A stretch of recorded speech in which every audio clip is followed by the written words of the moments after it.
Assalamualaikum warahmatullahi wabarakatuh. Salam sejahtera bagi kita semua. Perkenalkan, nama saya Ari Pratama Marpaung, SEMM. Saya merupakan salah satu dosen program studi manajemen Fakultas Ekonomi dan Bisnis Universitas Muhammadiyah Sumatera Utara. Video ini dibuat dengan tujuan untuk memenuhi salah satu syarat dalam program sertifikasi dosen, yaitu dokumen pernyataan diri dosen dalam unjuk kerja Tridharma Perguruan Tinggi dalam bidang pengajaran atau PDD UKTPT. Dalam kesempatan kali ini, saya akan memaparkan mata kuliah yang saya ampuh pada semester genap tahun ajaran 2024-2025, yaitu mata kuliah Teori Portofolio dan Investasi. Salah satu kewajiban saya sebagai dosen, saya telah menerapkan Tridharma Perguruan Tinggi, diantaranya adalah bidang pengajaran, di mana pada bidang pengajaran ini saya menerapkan metode pembelajaran yaitu Delivery, Interaction, and Assessment. Mata kuliah Teori Portofolio dan Investasi ini merupakan salah satu mata kuliah wajib dengan kode mata kuliah EAKA 430313. Mata kuliah ini memiliki bobot 3 SKS yang mana dapat diampuh atau ditempuh pada semester 4. Mata kuliah Teori Portofolio dan Investasi memberikan pemahaman dasar kepada mahasiswa mengenai konsep-konsep dasar teori portofolio dan prinsip-prinsip penting dalam investasi. Dalam perkuliahan ini, mahasiswa akan mempelajari definisi dan tujuan investasi serta berbagai jenis instrumen investasi yang ada. Melalui pendekatan analitis, mahasiswa diharapkan mampu menjelaskan dan menerapkan prinsip-prinsip investasi yang relevan, termasuk pentingnya diversifikasi dan pengukuran risiko, sehingga mereka dapat memahami cara membangun portofolio yang optimal dalam konteks pengambilan keputusan investasi yang cerdas. CPL pada mata kuliah Teori Portofolio dan Investasi ini mencakup 4 aspek, yaitu sikap, pengetahuan, keterampilan umum, dan keterampilan khusus. CPMK pada mata kuliah Teori Portofolio dan Investasi ini yaitu yang pertama, mahasiswa mampu menjelaskan konsep dasar teori portofolio dan prinsip-prinsip investasi. Yang kedua, menganalisis risiko serta imbal hasil dari berbagai jenis aset dan merancang portofolio investasi yang optimal berdasarkan analisis data. Dan yang terakhir adalah menggunakan teknik analisis investasi untuk mendukung pengambilan keputusan yang cerdas. Mata kuliah ini dibagi ke dalam 16 kali pertemuan, di mana 14 kali pertemuan tatap muka dan 2 kali ujian, yaitu ujian tengah semester dan ujian akhir semester. Selama 1 semester proses pembelajaran ini, saya menjalankan perkuliahan dengan metode sinkronus dan asinkronus, yaitu baik melalui grup WhatsApp, platform e-learning UMSU, maupun melalui beberapa pertemuan langsung di luar kelas untuk mendukung pemahaman materi secara lebih mendalam. Berikut ini disajikan video pembelajaran untuk pertemuan ke-9 yang membahas topik mengenai reksadana dan perusahaan investasi. Terima kasih, silahkan menonton. Assalamualaikum warahmatullahi wabarakatuh. Waalaikumsalam warahmatullahi wabarakatuh. Alhamdulillahirabbil alamin, wassalatu wassalamu ala asrofil anbiya'i wal mursalin wa ala alihi wa sahbihi ajma'in. Syukur pada Allah, pada sesi hari ini setelah UTS kita dapat meneruskan materi kita terkait teori portofolio, khususnya terkait reksadana dan perusahaan yang bergerak di investasi. Ini ada sedikit tayangan terkait dengan membedakan jenis-jenis investasi yang mana mungkin di masyarakat juga kebingungan gitu. Bedakan mana reksadana, mana deposito, mana obligasi, mana permainan saham, mana yang main dengan real asset. Nah, untuk itu mari kita lihat sejenak tayangan di layar ini untuk merefresh kembali ingatan kita setelah libur UTS. Saham menurut pemahaman kamu aja. Baik, Bu. Bukan, saya boleh pinjam ayamnya. Oke, boleh.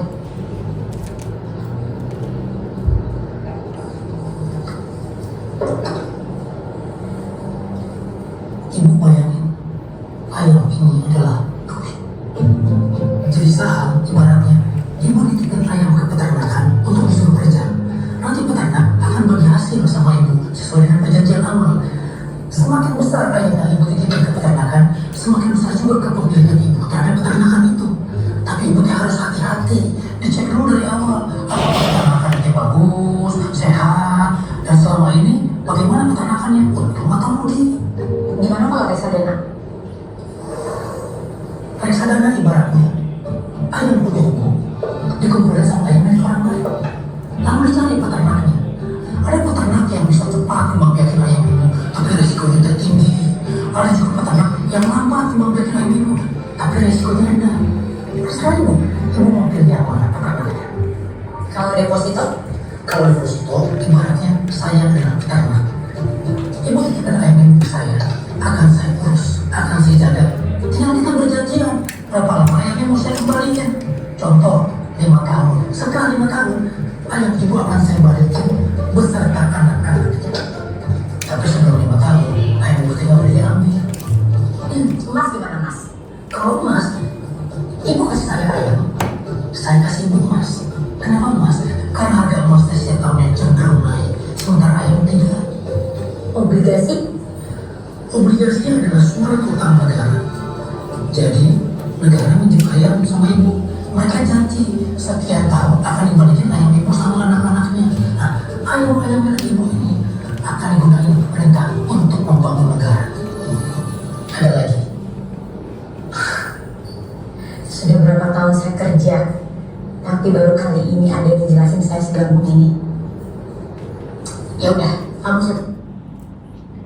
Itu tadi sedikit tayangan terkait dengan materi kita sebelumnya, yang mana ini mau kita lanjut terkait materi reksadana. Reksadana, ada reksa dan dana, ada kata kumpulan dan kata dana sendiri itu adalah uang atau berkaitan dengan modal. Modal yang terkumpul yang berbentuk macam-macam di dalamnya. Ada kumpulan saham, saham A, saham B, saham C. Siapa yang mengolah? Nah, itu nanti kita akan jelaskan. Oke, kita lihat slide selanjutnya. Nah, yang mengelola adalah mereka yang kita sebut dengan manajer investasi atau perusahaan investasi. Orangnya disebut dengan wakil manajer investasi. Di sini dibilang merupakan perusahaan perantara keuangan yang mengumpulkan dana dari para investor, perorangan, dan menginvestasi dana ke banyak efek atau aset lainnya. Nah, ini dia fungsi-fungsinya.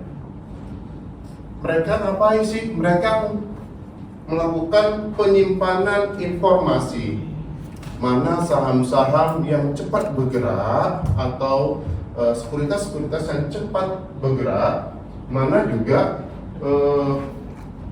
yang cenderung lebih lama tapi safety. Nah, di sini mereka mengumpulkan atau menyimpan informasi.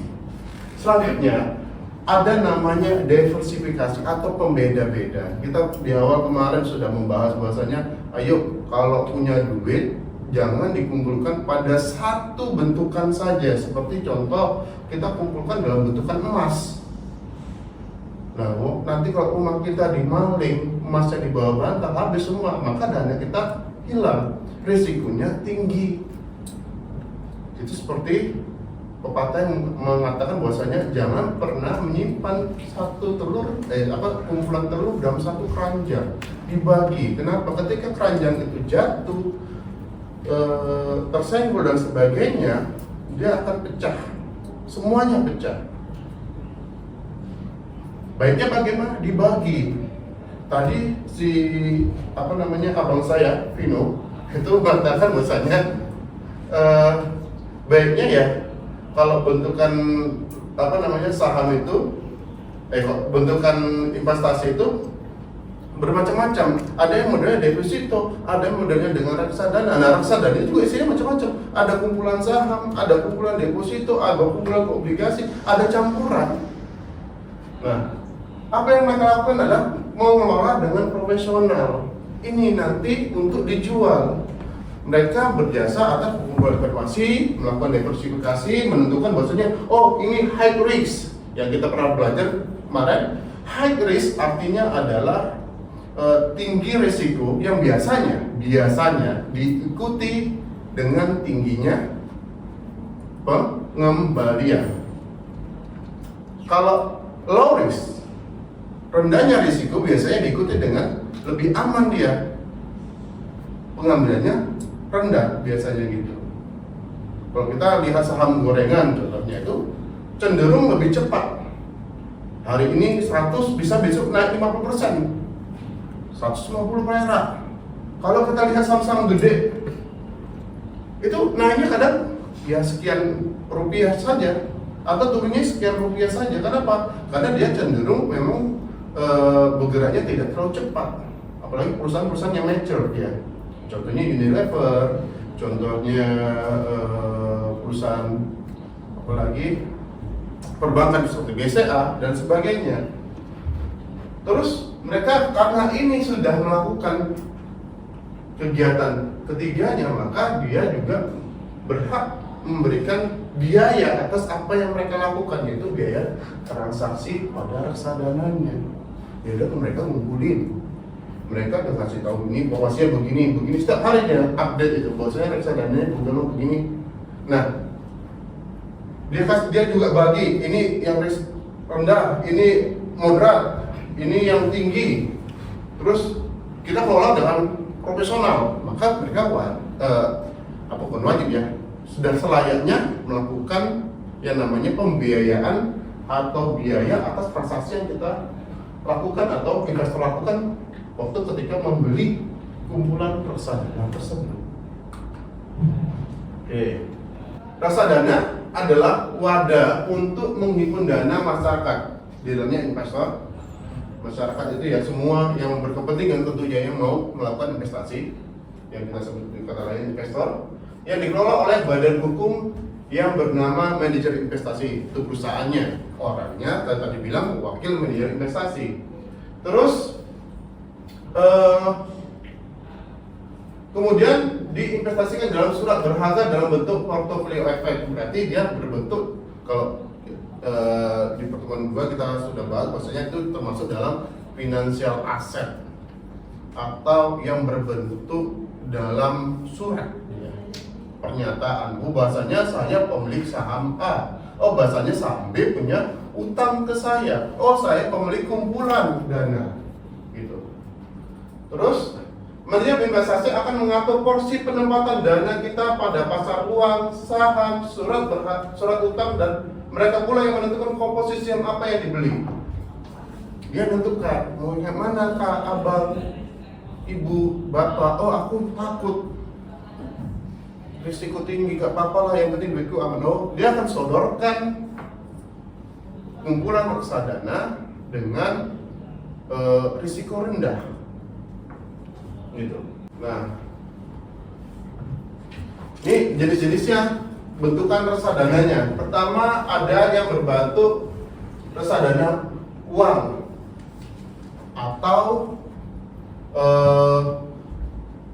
money market fund, yang mana sebuah jenis reksadana yang seluruh alokasi dananya ditempatkan pada instrumen pasar uang, deposito berjangka atau obligasi yang diterbitkan dalam jangka waktu 1 tahun atau yang kurang daripadanya. Jadinya isinya terkait dengan penempatan uang, baik itu mata uang asing, obligasi, dan sebagainya. Deposito tadi kan dijelaskan juga bahwasanya deposito itu duitmu sini saya kelola, nanti kamu boleh ambil lagi, saya kelola dulu, nanti saya kembalikan sekian, tapi selama saya kelola kamu nggak boleh ngambil, gitu kan? Yang kemarin sudah kita bahas tuh, misalnya depositonya adalah kita letak 500 juta, terus 5% dalam 6 bulan, maka keuntungan 5% itu baru kita dapatkan ketika setelah selesai 6 bulan gitu. Jadi nggak boleh diganggu gugat selama dikelola gitu. Kalau kita yang butuh duit ya nggak boleh diganggu gitu, karena sudah di pernyataannya sudah jelas kalau saja uangnya dikelola selama 6 bulan. Terus ada reksadana ekuitas atau equity funds, adalah jenis reksadana yang menginvestasikan sekurang-kurangnya 80% dari aktifanya dalam bentuk efek bersifat ekuitas. Investasi utama dalam reksadana ekuitas adalah saham. Bentukannya semuanya saham ya, tapi kumpulan sahamnya yang cepat tadi berdasarkan mau yang mana, mau yang cepat fluktuasinya, atau yang cenderung lambat dan relatif aman, atau yang tengah-tengah gitu. Nah, ini 80% di dalamnya itu adalah bentukan ekuitas. Atau kita lihat laporan keuangan kan saham itu memang berada di pada ekuitas gitu. Berapa persen kita punya kepemilikan, itu dilihatnya dari ekuitas gitu. Reksadana sektor khusus atau reksadana yang berkonsentrasi pada sebuah industri tertentu. Sebagai contoh, reksadana Fidelity memasarkan pelusinan dari reksadana terpilih, dan setiap reksadana tersebut berinvestasi dalam industri tertentu, seperti fokusnya di sini dibilang bioteknologi, logam mulia, telekomunikasi. Jadi dia khusus jenisnya. Oh, aku kayaknya di masa depan ini mau kumpul di reksadana yang berbau dengan AI contohnya. Maka sekarang banyak sekali perusahaan-perusahaan yang backgroundnya adalah elektronik, software, semuanya beralih kepada investasi AI. Nah, mungkin di sini juga sudah banyak reksadana yang dikhususkan dalam bentuk perusahaan-perusahaan yang punya AI atau lagi develop AI-nya gitu. Baru ada reksadana obligasi ya. Obligasi itu adalah gampangnya surat menyatakan orang punya utang sama kita, dan sewaktu-waktu bisa kita tagih gitu kan. Nih ada bukti utang, kau ada utang sama aku, ini buktinya. Nah, kau bilang nanti kalau dibalikkan sekian persen, itu obligasi. Gitu juga tadi dijelaskan sama si Vino bahwasanya negara juga bisa bentukkan namanya ORI, Obligasi Republik Indonesia. Dulu reksadana obligasi itu mahal banget. Sekarang bahkan ada ratusan ribu. Gitu. Terus ini ada beberapa macam bentukannya. Nah, kita lihat dulu bagaimana reksadana dijual.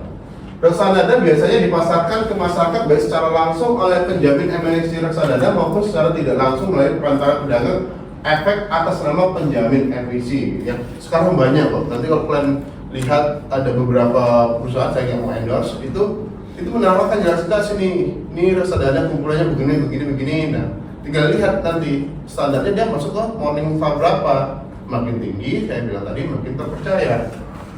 Oke, kita akan fokus bagaimana melihat atau mengetahui berapa sih nilai aset bersih dari suatu kumpulan reksadana. Di sini rumusnya sederhana sekali. Nilai aset bersih atau NAB itu sama dengan nilai pasar aset dikurang liabilities dibagi dengan jumlah unit pernyataan yang beredar. Jadi mereka punya unit pernyataan kumpulan itu untuk menghitung berapa sih persatuan unitnya itu diukur dengan nilai pasar asetnya.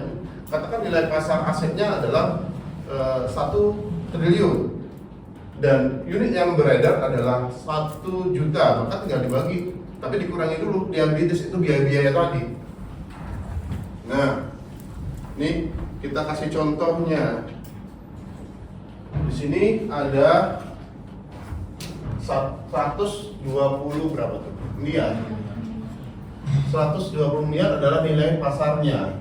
Kita tadi nyari nilai aset isi 120 M dibagi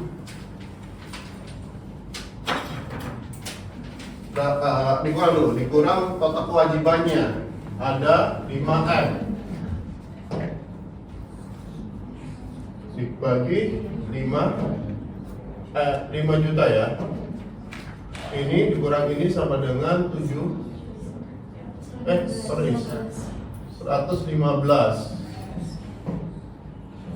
M dibagi 5 M berarti berapa? 5 juta dibagi 5 juta. Oh 5 juta ya? Sorry 5 juta. 5 juta berapa tuh? 115 nolnya habis. Ini berapa? 23.000 Pak. 23.000. Oke. Berarti kita tahu bahasanya NAB-nya di situ adalah sekitar 23.000 per unit. Pak, ini sebelum kita bahas itu, mungkin ada yang mau bertanya? Izin bertanya Pak, saya Kevin Saputra. Bagaimana perusahaan atau manajer investasi mendapatkan keuntungannya? Terima kasih Pak. Oke, terima kasih. Ini adalah bagaimana investor ya mendapatkan keuntungannya. Nah, sederhana sekali. Tadi saya mau lanjutkan. Rupanya itu pertanyaannya. Oke, ini kan nilai aset pertama ketika dia beli yaitu sekitar 120 M. Ketika nilai asetnya 120 M itu menjadi 125. Nah, ini pasti akan ada perubahan. Tinggal dibagi lagi aja. Terus 5 juta ya. Nah, ini akan berapa bertumbuhnya?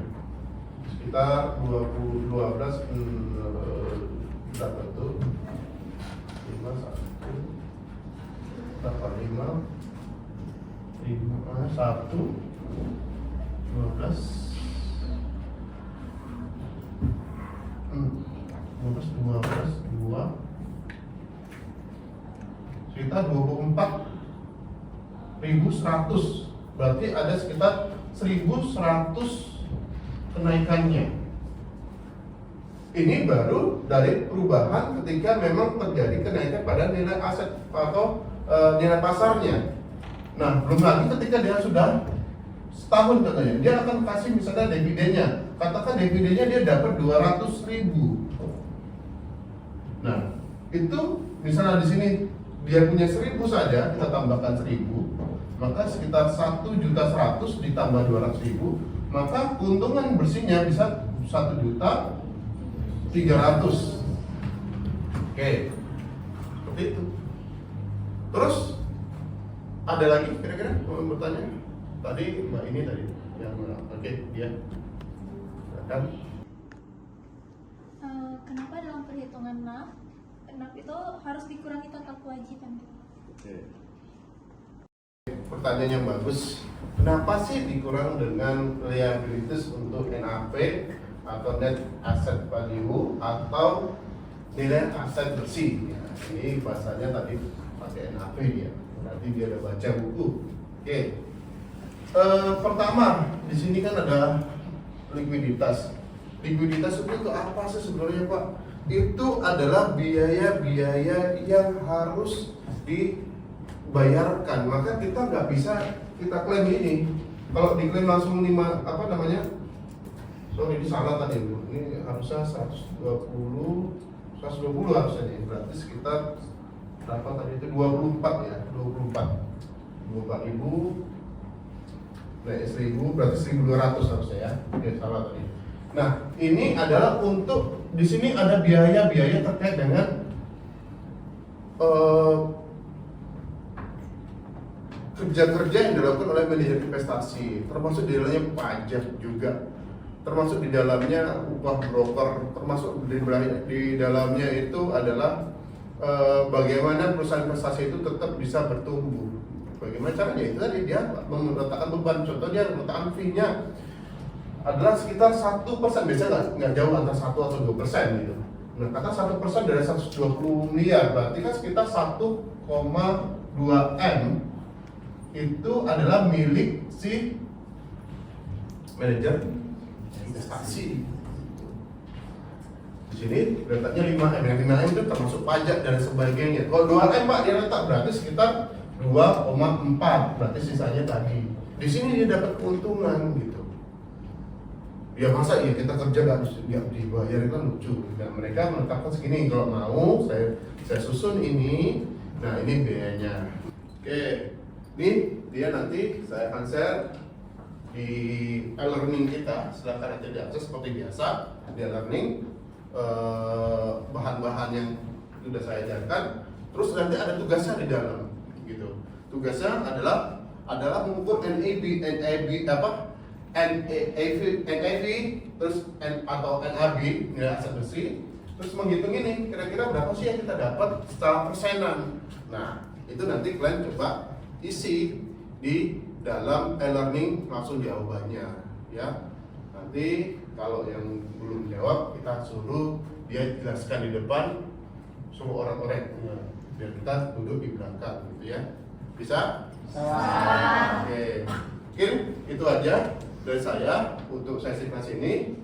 Nah, lanjut nanti kalian bisa belajar sendiri. Kalau ada yang ingin bertanya secara langsung bisa jumpai saya di ruang dosen, atau kalau ada yang ingin berdiskusi via online bisa di WhatsApp grup kita seperti mana biasanya. Ada yang bertanya terkait Pak ini ada apa namanya case tertentu misalnya, ya silahkan saja, kita terbuka untuk diskusi. Mungkin itu saja, terima kasih untuk waktunya. Nasrullah wa fatun qarib wa basyirul mu'minin. Assalamualaikum warahmatullahi wabarakatuh. Waalaikumsalam warahmatullahi wabarakatuh.